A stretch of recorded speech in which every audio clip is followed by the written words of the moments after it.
Lepo pozdravljeni v 4. epizodi našega podcasta Okoljske zgodbe, ki ga pripravljamo v društvu Ekokrog. Prejšnjo epizodo, 3., smo bili na morju. Danes pa gremo v drugi predel naše lepe domovine. Res imamo zelo pestro tole Slovenijo in gremo v Alpe. Špela Berlot, direktorica Cipre Slovenija. Živjo. Lepo te pozdravljam v tem našem lepem studiu. Na tale skoraj že pomladni dan. Zdaj, ko sem se pripravljala, seveda, vedno pozabim, torej poslušate Okoljske zgodbe, z mano je Špela Berlot, jaz sem pa Karmen, predstaviti se je treba. Torej, ko sem se pripravljala, Špela, na tale najin pogovor, v katerem bova spregovorili nekaj besed o tem, kaj Cipra je, kaj počne, s kakšnimi izzivi se sooča in predvsem se bova pa pogovarjali o stanju v Sloveniji, kakšno je stanje v Sloveniji. Torej, tem za pogovor je nebrojle, lahko bi naredili 10 epizod, samo na delo Cipre.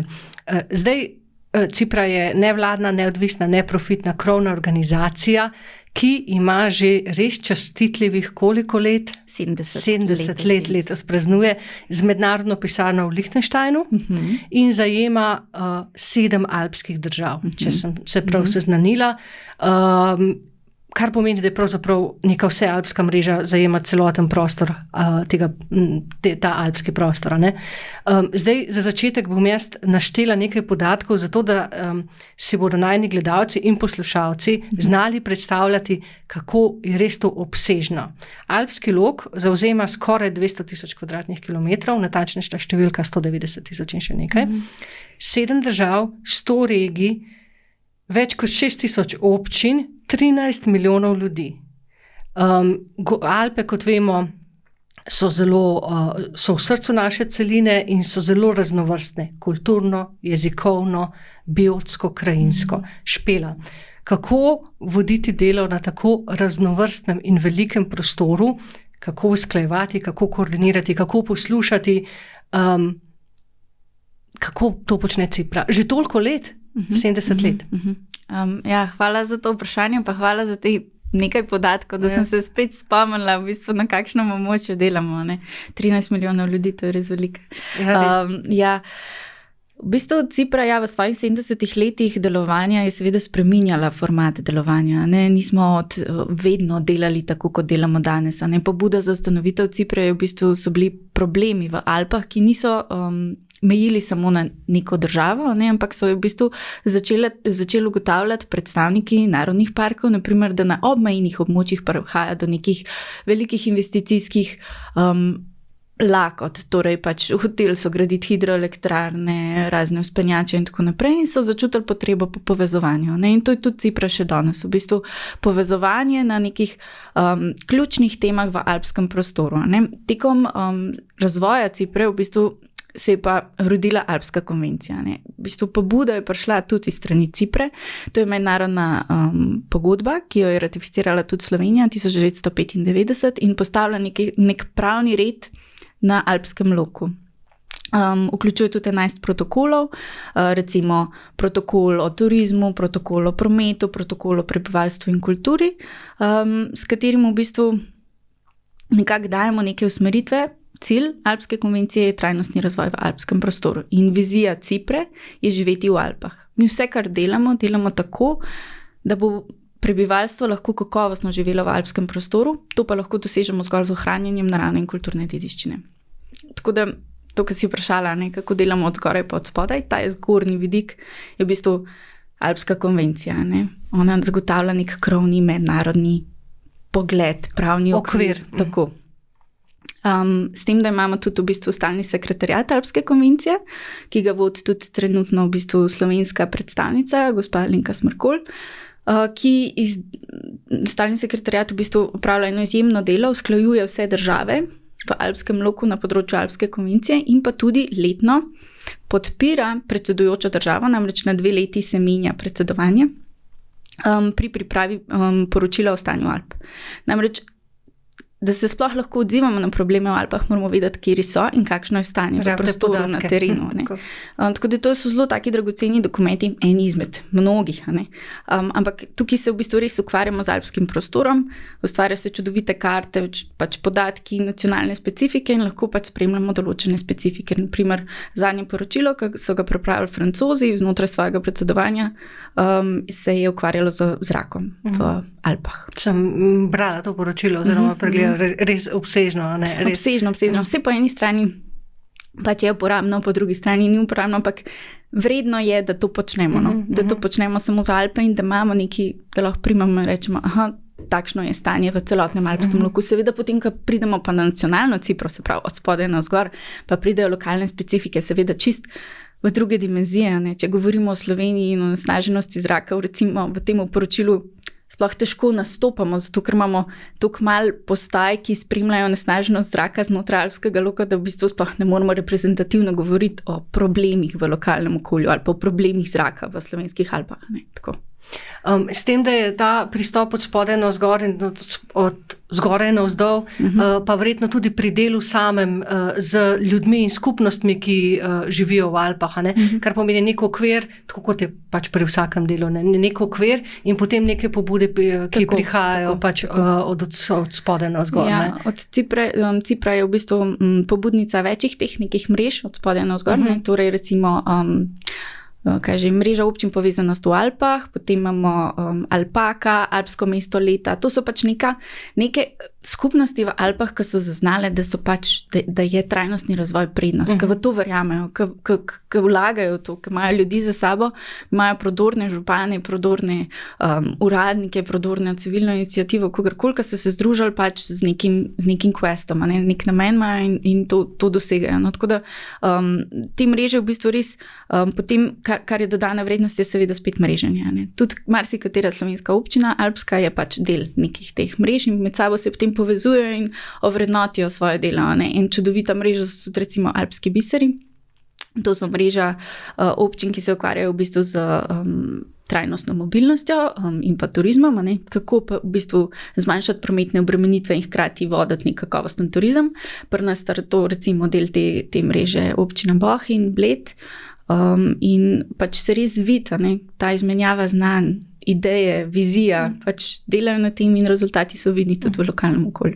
Ja, o tem, kaj lahko v bistvu ta alpski prostor, dobre prakse, ki jih lahko ponudi tudi širšemu prostoru, o tem bomo še govorili. Zdaj, za začetek, na tako ogromnem in raznovrstnem prostoru obstaja velikansko število izzivov. Jaz sem jih nekaj identificirala in v bistvu so to izzivi, ki so splošni izzivi časa, v katerem živimo.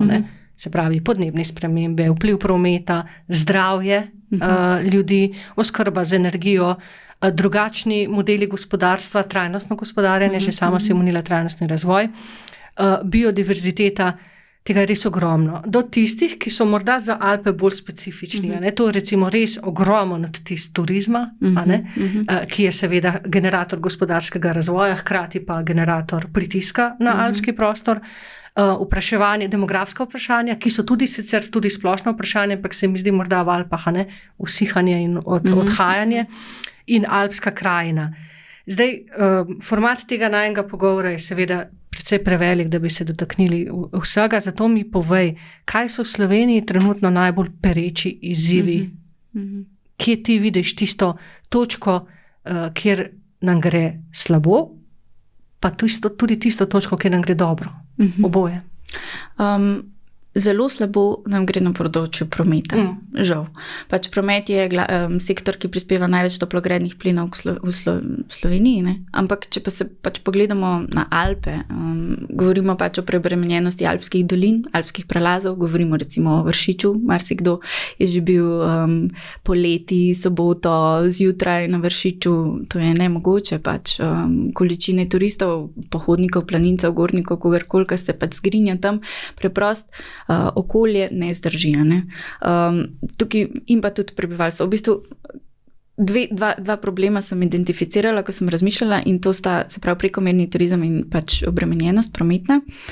In obema je ključno to, da se slabšajo okoljske komponente, in da je pač vpliv na naravno in kulturno dediščino izjemen. In s tem pač seveda tudi povezan vpliv na kakovost bivanja prebivalcev in odseljevanja kogarkoli. Zdaj, če govorimo o prometni obremenjenosti, začela sem s temi prelazi. Recimo zelo pomembno se mi zdi postaviti v kontekst. V Sloveniji je najbolj obremenjen alpski prelaz so Trojane. Sploh ne pomislimo, Trojane. In pač je primerljiv Brennerju. Brenner ima 2,5 milijona tovornjakov na letno. In pač ni tako neobremenjen, kot si mislimo, nek majhen prelaz v Sloveniji. Obremenjen je. Ob vstopu v Evropsko unijo se je recimo število tranzitnih tovornjakov povečalo kar za 70%. Torej naše avtoceste so v bistvu polne zaradi tranzita. In to je ta en vidik, drug vidik je pa ta prometna preobremenjenost alpskih dolin, povezanih s turizmom in tako. Tretji vidik, če pač že govoriva o prometu, je pa seveda to, kako država, pa tudi konec lokalne skupnosti tega ne naslavljajo celovito. V bistvu še vedno govorimo o ogromnih investicijah v obvozne ceste, v širitve avtocest, v širitve obstoječe infrastrukture, namesto pač nekih trajnostnih pristopov. Mi zagovarjamo nekako najprej vse, kar lahko narediš na javnem potniškem prometu, železnici, hoji, kolesarjenju. Predvsem pa povezovanju vsega tega. Tako, na to pa šele pač v investicije v infrastrukturo cestno, tako, nove gradnje in to. Tudi pač v alpskem prostoru se nam dogajajo, čeprav je to v nasprotju z Alpsko konvencijo, nove regionalne povezave, tretja regionalna os, recimo, to je v nasprotju z Alpsko konvencijo. V drugih državah nekako uspešno to poskušajo stavljati, te neke velike povezovalne ceste. V Sloveniji že pač tukaj nismo bili uspešni, ampak apetiti so izjemni. Infrastruktura, na načrtu je tudi 4. razvojna os, to bi povezali pač, recimo, da rečem, Vršič, Ilirska Bistrica, ta osa. Tako da tukaj res je še veliko dela. Ja, se mi zdi, da je v Sloveniji velikokrat tako, da sicer načrtujemo neke infrastrukturne projekte, ki naj bi jih uporabljali ljudje, ker verjetno se obe strinjava, da ljudje se pač moramo voziti po varnih cestah. Ampak na koncu pač se vse kdo drug vozi po cestah, ki so bile zgrajene z našim denarjem, kot se je rekla, tranzita. Dva žaklja sta. En žakelj je vzdrževanje, ki seveda pač je preprazen. Naše ceste so v slabem stanju. To sploh ni dilema, ampak drug žakelj, ki je pa izjemno velik, je pa pač to investicija v novo cestno infrastrukturo, in to ni v skladu z nobenim dogovorom evropskim, državnim. In peljamo to politiko v bistvu ves čas naprej, in do preobrazbe prometne politike, s čimer pač se tudi mi prizadevamo znotraj koalicije za trajnostno prometno politiko, pač ne dosežemo. Tako. Ja, si hotela še nekaj reči? Glede drugega tega problema, ki sem ga pa nekako identificirala, je pa prekomerni turizem. Tako, kot si ti omenila, v bistvu ta ogljični odtis, ki ga pušča turizem v Alpah, je res izjemen. Pa ne samo ogljični odtis, pač tudi sopet vpliv na naravno in kulturno dediščino. Vedno bolj se v bistvu na Cipri ugotavljamo, da pač Slovenija se zdaj res močno pozicionira na teh trgih kot zelena, butična, trajnostna, ampak razkorak med marketingom in pa stanjem v prostoru je izjemen. Danes pač obiskovalec, turist, ko pride v Slovenijo, pričakuje pač Blejski Vintgar, v katerem bo sama. Pride v Blejski Vintgar, v katerem ni sam. In seveda zdaj so počasi začeli tudi pač naš edini nacionalni park začeti pripravljati neke študije nosilnih zmogljivosti. Ugotoviti moramo, do kje je meja. Koliko ljudi naša infrastruktura, okolje, narava, kultura zmore. Koliko obremenitev. Če te lahko prekinem, kaj pa na drugih alpskih prostorih, oziroma to počnejo druge? Ja, pač ta metodologija nosilnih zmogljivosti seveda je razvita v tujini, tudi marsikje so recimo celo toliko pogumni, da zaprejo določena območja, ker so pač preobremenjena. To je primer Berchtesgadena, pač oni so res lahko žal, mislim, za zgled, pač pogumni so bili. Tukaj se je v bistvu zgodil tudi ta zasug glede socialnih omrežij. Prek socialnih omrežij so pač blazno promovirali nek infinity pool, se pravi nek naravni tolmun in tam so se vsi hodili kopati in je bil pač izjemen vpliv na samo naravo tam. Ne? In v bistvu ne glede na to, koliko so se ozaveščali, koliko so informirali, koliko so govorili, ne, hodite po poti, izognite se, ni bilo pač učinka in na koncu zaprli planinsko pot za, mislim, da 5 let, vsaj 5 let. Pač je nemogoče dostopa. Ne? Tega si seveda nihče ne želi. Ne? Pač narava je tudi zato, da v njej uživamo, ne? Da imamo neki njej, je pač duhovna komponenta, ki nas polni. In si ne želim, da bi v Sloveniji mogli pač sklepati take odločitve. Pak, mogoče pač je to tudi eden izmed načinov, da lahko zavarujemo določeno območje. Vsak, ki je kdaj bil poleti v Bohinju, točno ve, o čem govoriš. Ne? Ja. Zdaj pa, da ne bova seveda slabih stvari, samo katera pa področje, ki bi ga pa lahko pohvalila? Lih istočnica Bohinj. Torej, v Bohinju pač se že 20 let aktivno ukvarjajo z urejanjem prometa, prometnih obremenitev. Oni so se tega lotili res na celovit način. Eno je, da so se pač vključili v te mreže, ki sem jih že prej omenila.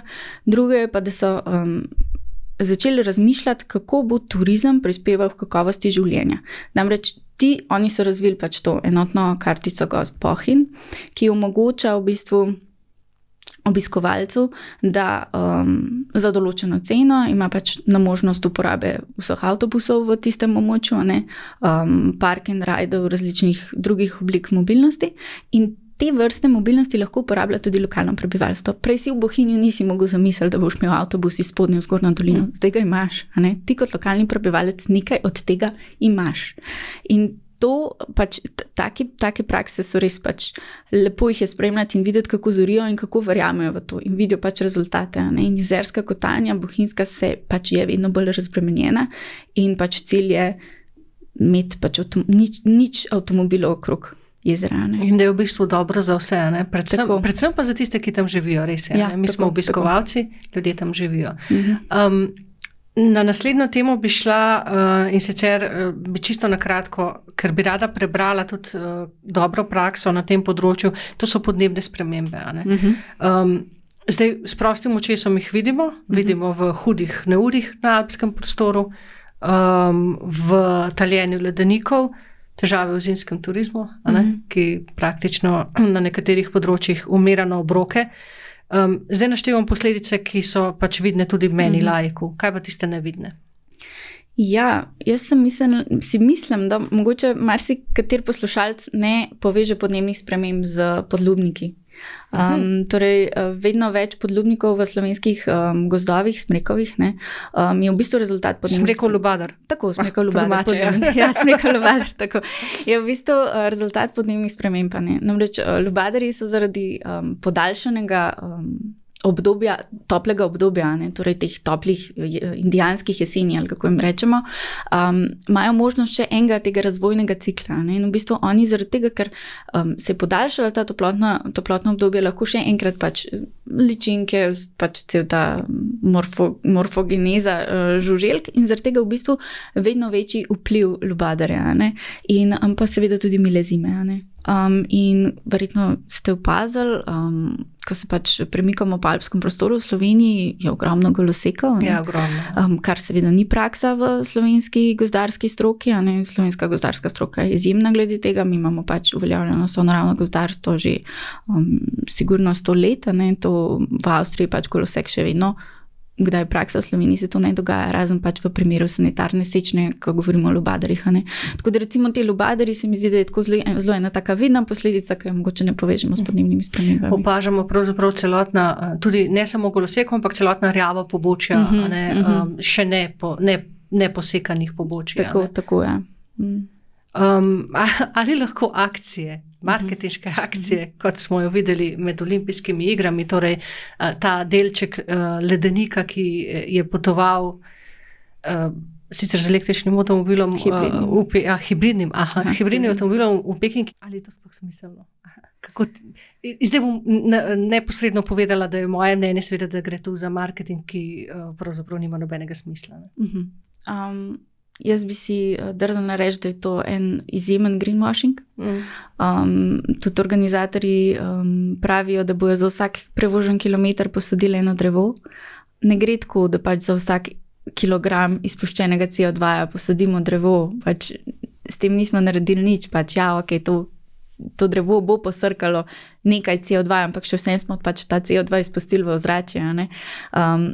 Definitivno sem mnenja, da taka akcija je res marketinška akcija, tudi pač gradiva, ki so jih pripravili, nekako ne vidim, da bojo vodila v spremembo obnašanja, kar je njihov cilj, ne? Da bi pač sledilci spremenili neke svoje navade.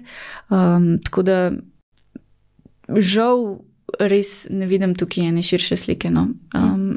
Si predstavljam, da bi lahko za eno zavezo, naprimer olimpijskih iger, ne, da postane res en trajnostni dogodek, en trajnostni mednarodni dogodek, ki bi pač prinašal dobro ljudem in športu in povezal skupnosti, dosegali veliko več. Ne. Zdaj, ko govorimo pač o olimpijskih igrah, pač je vedno v Alpah, recimo, ne, leta 2026 ne bi bile v Cortini, ne.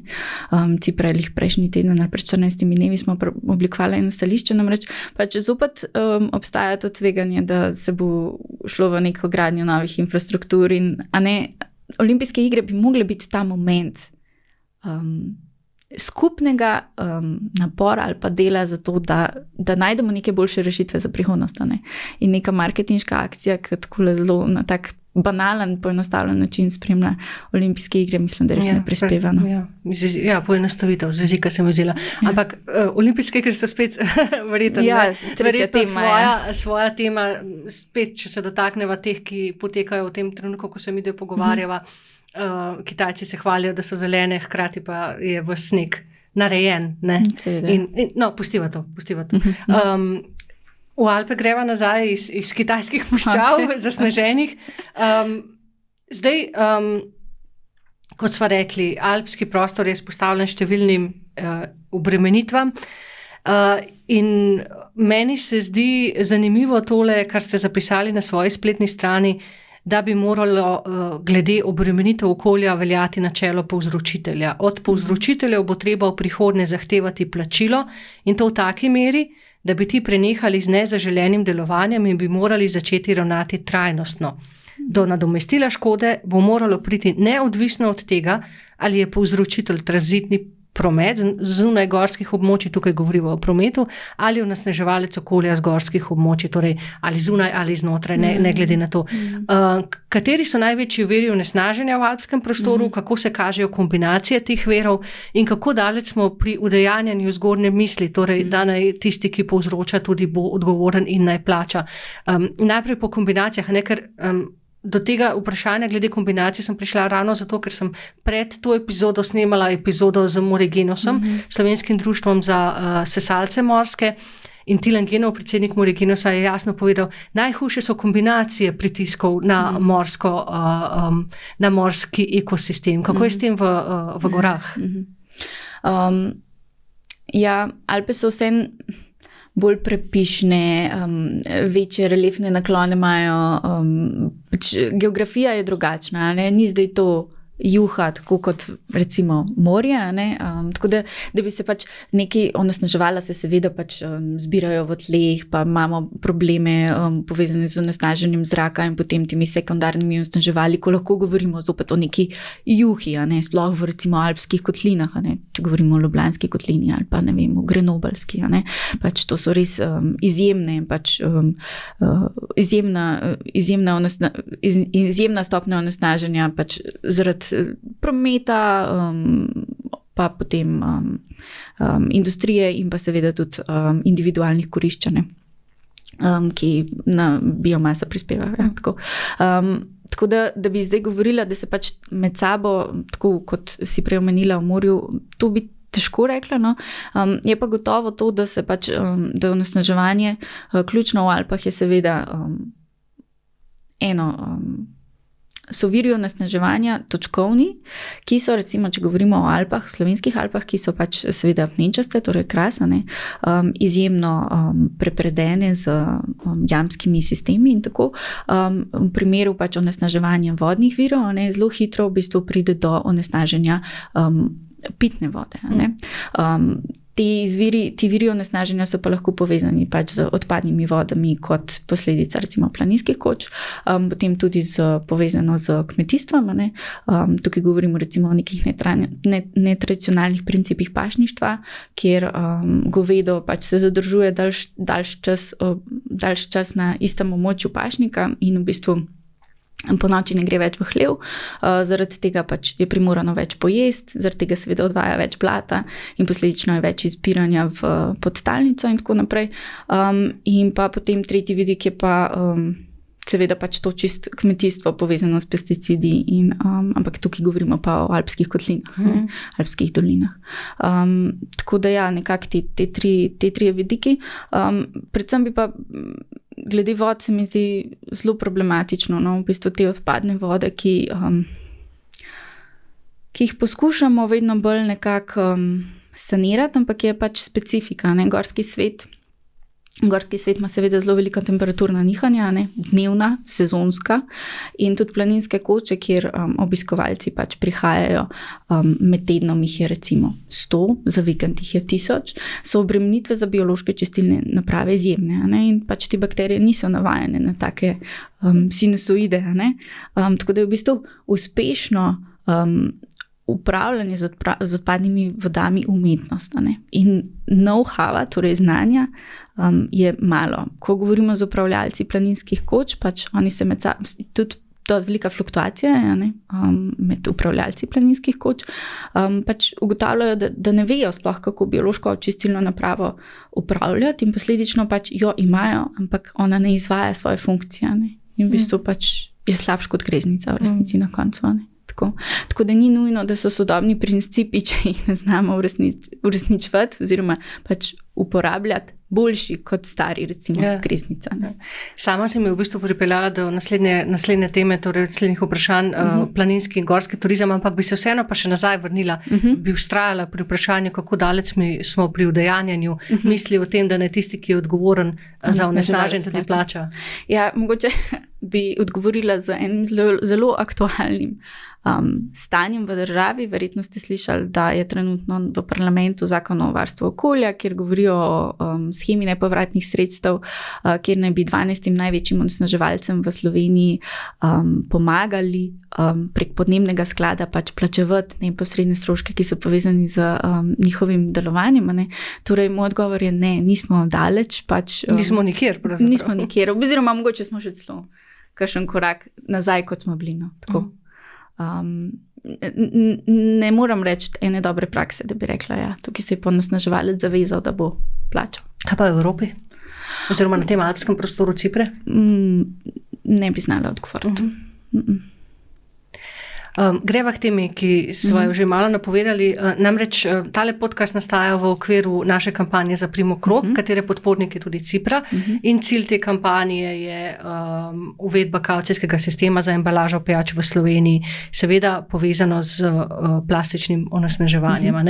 Ko sem se pripravljala na tole oddajo, sem našla globalno študijo v 74 državah sveta, je bila izvedena lani, v kateri 2/3 ljudi, ki redno hodijo v gore, se pravi ali izletnikov, ali strokovnjakov, ali vodičev, alpinistov, opaža smeti čisto vsakič, ko grejo v hribe.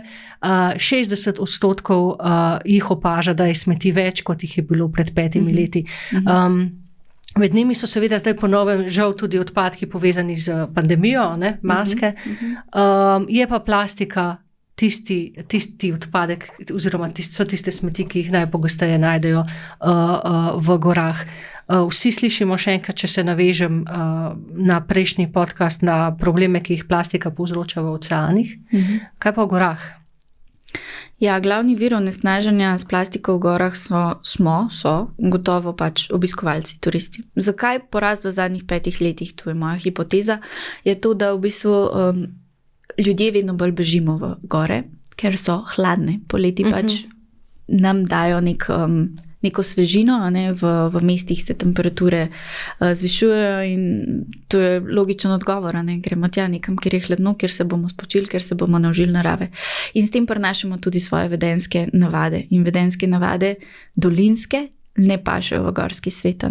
To ne govorimo samo o odpadkih, govorimo tudi o pričakovanju obiskovalcev, recimo od izbire ture, ki jo pač recimo je tura, ampak jo vzamejo kot nek nedeljski izlet, seveda niso primerno opremljeni, pridejo na planinsko kočo, kjer pričakujejo meni à la carte, to potuš, takšno in takšno storitev. Seveda, ja, vedno bolj. In ljudje so užaljeni. Tako, ljudje so užaljeni, pač, če tega ne dobijo. Vedno bolj se nam pojavlja v bistvu ta potreba dolinskega standarda v Visokogorju. In to je nesprejemljivo. Visokogorje pač prvič je težje dostopno, težje zagotavljamo take storitve in pa seveda okoljske nosilnosti niso primerljive dolinskima, in tudi infrastruktura za odpadne vode, karkoli pač. Tako da, ja. S čimer se lahko zahvalimo, da slovenske gore vseeno, bi jaz rekla, niso najbolj nasmetene. In seveda so mladi otroci. Znotraj Planinske zveze Slovenije so začeli z že vrsto let nazaj, pobudnik je bil Borut Peršolja, tudi član Cipre Slovenija in njegova žena, z Cici planincem in mladincem planincem, kjer so v bistvu pač kontinuirano ozaveščali otroke, da smeti ne spadajo v gore. In otroci so naučili odrasle, tako kot so jih naučili ločevati, so jih tudi naučili, da pač smeti ne pašejo v gore. In potem so pač vsakoletne te akcije Očistimo gore. Ampak so še dovolj? Ali bi bil potreben nov korak? Jaz ne bi rekla, da so smeti v gorah trenutno tak problem. Bolj bi bilo zanimivo v bistvu naslavljati, oziroma ne zanimivo, nujno naslavljati planinske koče, dokam one res grejo napram potrošniku. In zmogljivost. Ja, ampak predvsem to. Naj se planinske koče, Planinska zveza Slovenije odloči. Recimo, imamo planinske koče, ki so v Visokogorju in imajo takšen pa takšen meni. Za zajtrk ne moreš dobiti marmelade pa masla, ker to pač HACCP zahteva, da to dobiš v majhnih teh škatlicah, ampak lahko dobiš samo jajce pa mlečni riž. Recimo, to ne prinaša plastične embalaže. Tiste planinske koče, planinske gostilne, recimo, ki so pa dostopne pač z avtomobilom vsak dan, pa pač naj bojo gostilne in naj vodijo svoj način delovanja, ampak definitivno je treba razmisliti, dokam gremo temu potrošniku, pohodniku na roke. Kako zmanjšati v bistvu te vplive, o katerih si že prej govorila, z odvajanjem odpadnih voda? Pač to ponudbo. V bistvu se nam res dogaja ta razkorak med tem, kaj obiskovalci pričakujejo, pa kaj koče so pripravljene ponuditi, pa kaj v bistvu tudi turizem pričakuje. Sej niso tukaj samo koče, pač tudi turizem kot sektor, seveda pritiska na gorski svet, pa na upravljalce, pa na nevladne skupnosti, pa na lokalne skupnosti, in na to infrastrukturo mi želimo pripeljati več ljudi. Govorijo o kakovostnem, množičnem turizmu, butičnem, zelenem, trajnostnem, ne vem kakšnem še vsem, pa v resnici pač je treba postaviti meje. Ja, dejstvo je, da kakovosten množičen turizem ne obstaja, verjetno. Ja. Kakšne so dobre prakse v drugih alpskih državah na to temo zmanjšanja obremenitve koč in okolja? Predvsem je zanimivo to, da pač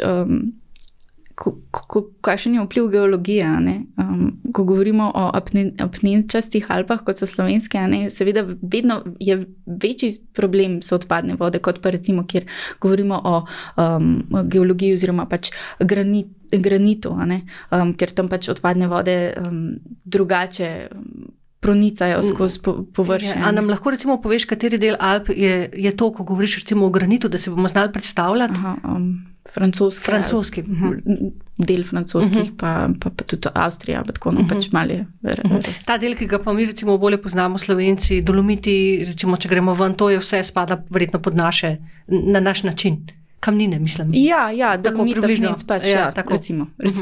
Tako da tukaj to je, kaj sem že hotela povedati? Dobre prakse, v dobrih praksah smo se pogovarjali, da so zelo odvisne od tega, da so obremenitve odvisne od...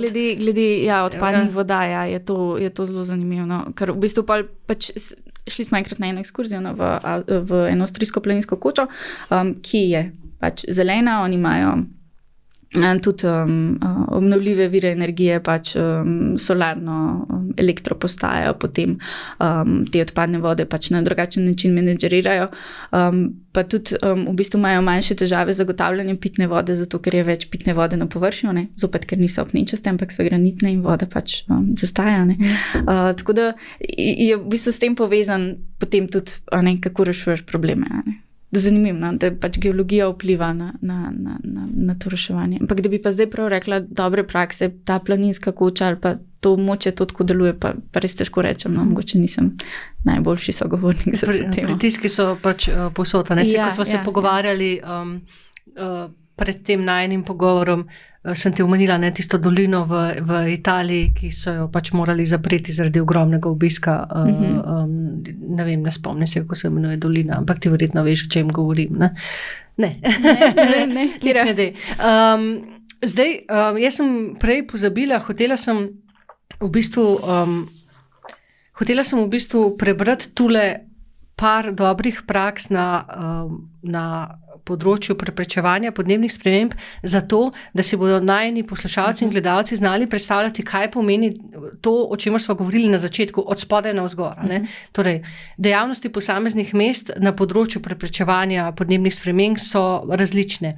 Tule imava Sonthofen, reševanje konflikta uporabe površin med pešci in kolesarji v središču mesta, to je ena aktivnost.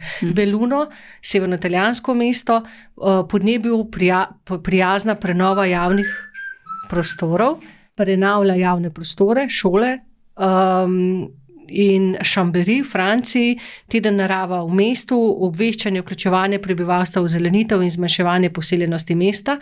Idrija, revitalizacija rudarskega območja, ki je sedaj opuščeno. Tako da toliko, želela sem našteti nekaj dobrih praks in v bistvu ilustrirati, kaj pomeni delovanje skupnosti, sama si pa lepo omenila Bohinja. Greva zdaj k zadnjemu delu najinega pogovora in sicer bi jaz rekla nekaj res o tem, kaj lahko alpski prostor ponudi drugim območjem v Sloveniji in tudi v Evropi.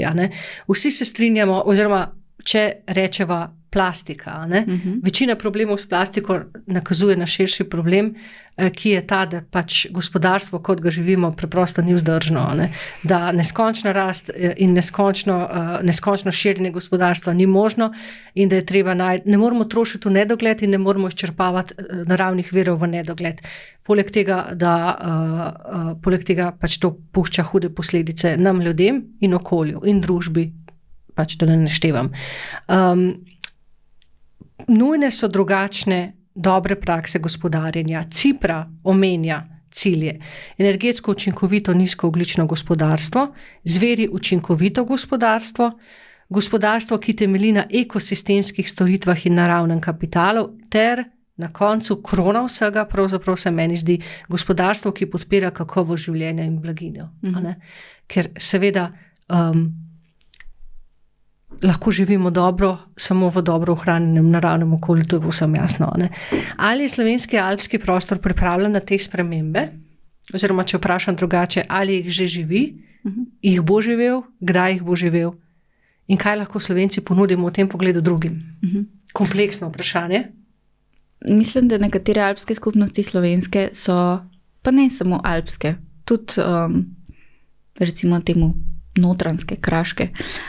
Mogoče tiste, ki imajo mogoče malo težje pogoje za bivanje, pa so malo bolj stran od Ljubljane, od nekih teh urbaniziranih območij, ki so bolj povezane med sabo, ki imajo večji stik z naravnimi viri, pa z nekim tradicionalnim načinom življenja, so našli že pač prakse trajnostnega gospodarjenja. Ne govorimo o gospodarstvu, govorimo o gospodarjenju. To so pač primeri dobrih praks agrarnih skupnosti, ki delajo pač kot skupnost, upravljajo pač površine, pašniške, kmetijske.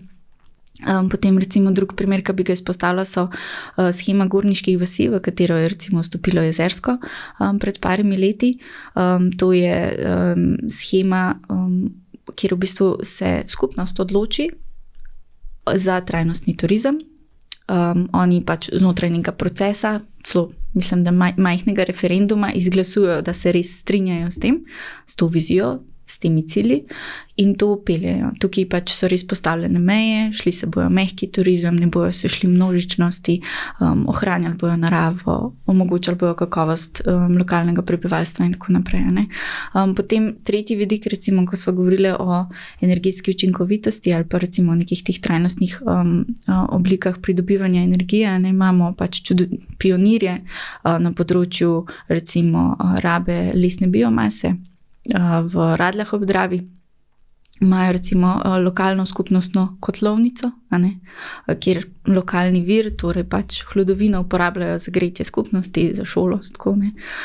Tudi v Loškem potoku imajo take, čeprav niso alpska skupnost, ampak so recimo temu ruralna, lokalna, oddaljena, rahlo oddaljena skupnost, pa vseeno z izjemnimi nekimi vizijami na področju trajnosti, kako v bistvu gospodariti s svojimi viri trajnostno, zato da bomo lahko tam naprej živeli. Se mi zdi, da pač te lokalne skupnosti, ko se zavedajo teh dimenzij, pač tudi se trudijo nekako omogočati, da mladi želijo živeti tam naprej, ker vedno večji problem je odseljevanje, ki se ga danes v bistvu sploh niso naslovili, pa je v alpskem loku ključen problem. Pa ga deva ga zdaj, imamo še čas v Sloveniji?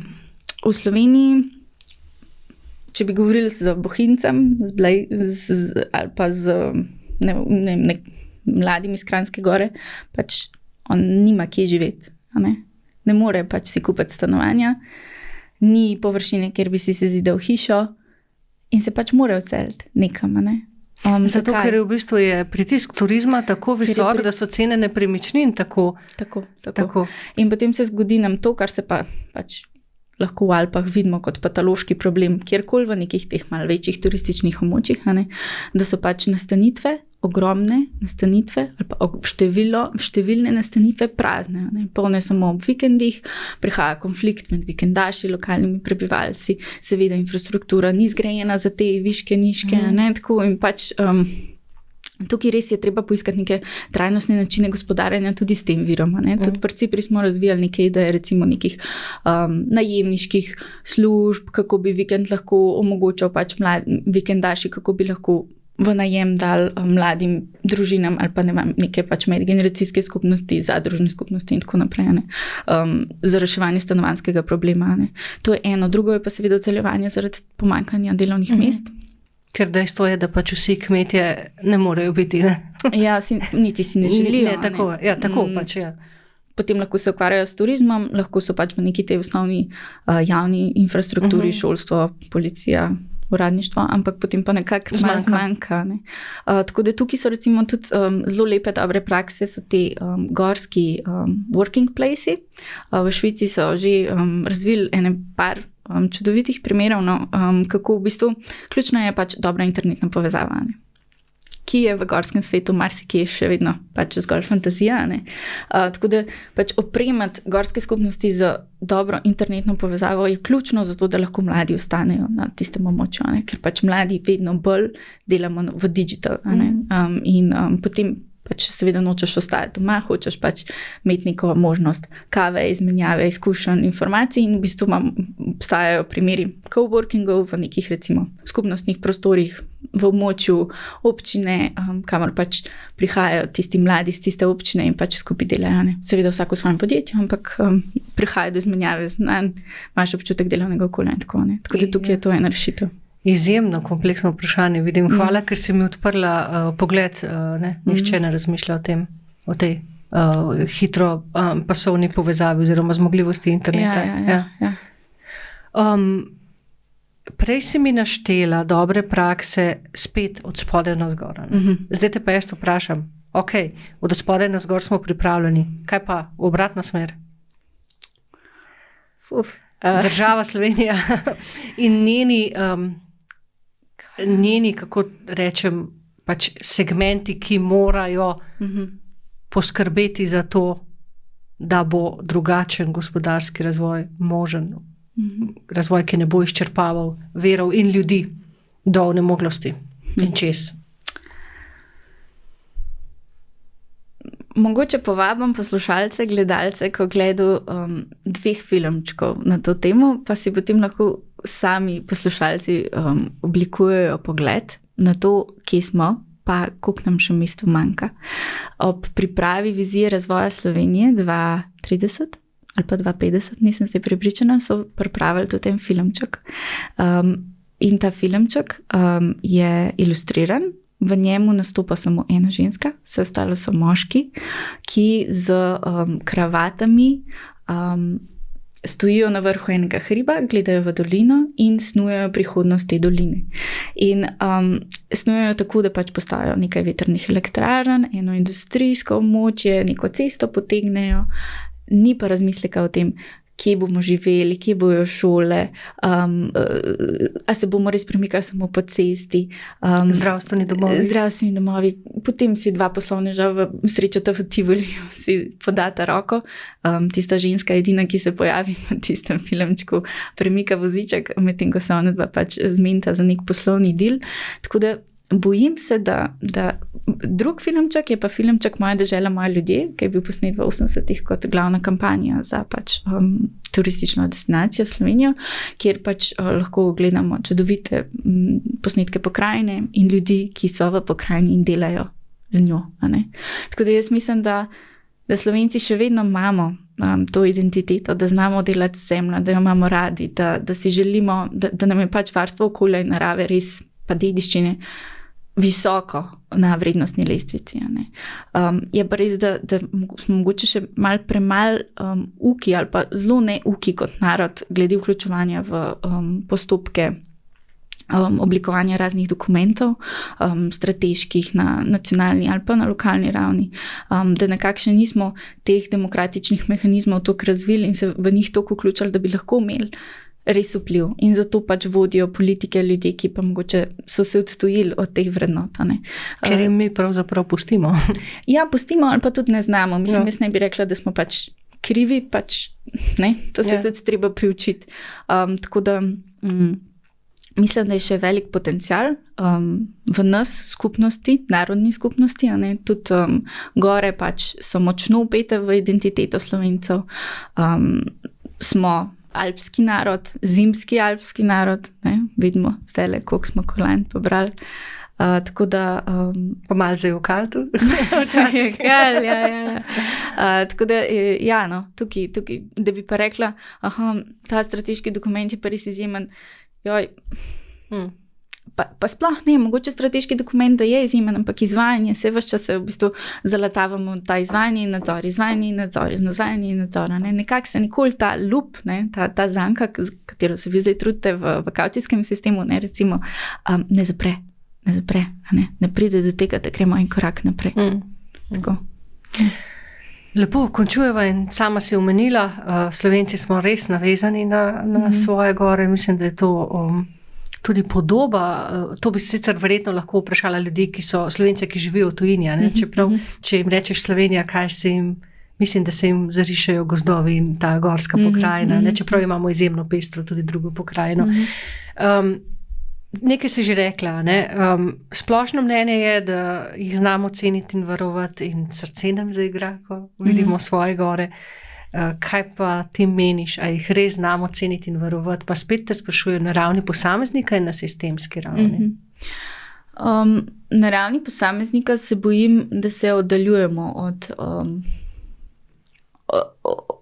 od teh recimo nekih odgovornih pristopov, predvsem zaradi neko instant način življenja. Pač včasih so ljudje, ki so šli v gore, so šli v petek po službi, z avtobusom v Kranjsko goro, Bohinj, pa pol peš na Pokluko, pa s Pokluke na Triglav. Danes se pač pripeleš tam do izhodišča z avtom in greš gor. In preprosto ni časa, da bi toliko cenil, da bi toliko razmislil, da bi ta napor se ti zgodil, ker skozi te procese v bistvu začnemo oblikovati spoštovanja, neke globje misli, razmisleke, turning pointe. Tako da tukaj se mi zdi, da pa vsem, pač, ja, po eni strani pač smo poenostavili, po drugi strani pa še vedno gore pač predstavljajo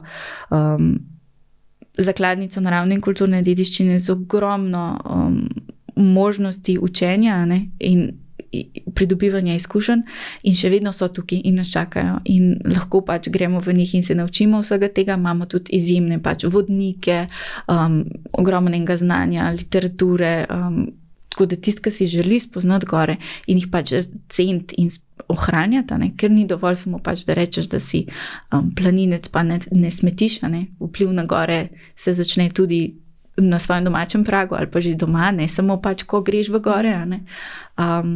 Ja, tako da tukaj imamo ta skok še. Drugo vprašanje je bilo sistemska raven. Kako cenimo gore? Ja, jaz se bojim, da ne to, kot bi jih mogli. No. V resnici pač, če se vrnemo spet k turizmu, se vem, da ves čas ta turizem vleče v gor, ampak pač turizem je le pomembna gospodarska panoga v Sloveniji in nas spremlja, ne samo pač z vidika BDP, ampak tudi pač marsikater sorodnik, znanec, prijatelj je vpet v ta sektor. Pač turizem se že zaveda vplivov, ki jih ima na gore, ne, in nekako želi razumeti, do kam lahko gre. Ne.